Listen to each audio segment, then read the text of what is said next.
Today I want to share a terrifying case from Vieques, Puerto Rico that happened 11 months ago and that stands at the intersections of race and class.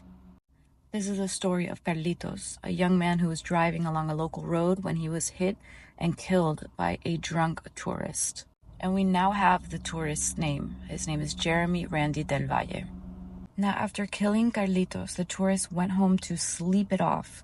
And then he woke up the next morning and went to a police station where he confessed the crime to local police. What did they do? They let him go. Essentially, they released a murderer after he confessed to the crime. Why? Well, the answer is pretty simple.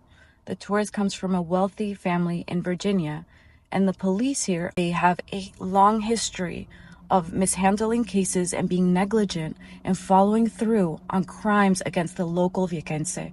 And this needs to be reported and this needs to be stopped, because it should not take local police a year to collect all the evidence that is there, all the video footage, the eyewitness testimony, and the literal confession of the murderer to press charges on this person. However, given their history, there's a question of the working of the police, and we're really interested in understanding how the ethics department of Puerto Rico is reviewing this case and all of the cases of Viequenses who have been raising the alarm that these police stations have not done anything in regard to justice in their cases. But of course, we'll do everything possible for outsiders and foreigners who come and have issues. Now, the trial is next Monday. Jeremy Del Valle will finally face a court. However, the family of Carlitos is very concerned that Jeremy's family will use their money and their influence not only to set him free in the meantime, but they're also concerned that he might flee the country.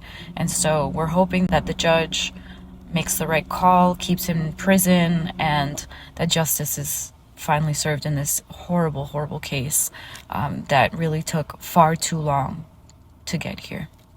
If you want to support the family, you can share this story, or you can also go to their website, Justicia para Carlitos. And of course, you can follow my page on YouTube to show support. You could subscribe. And again, I thank you all for sharing and supporting this important work.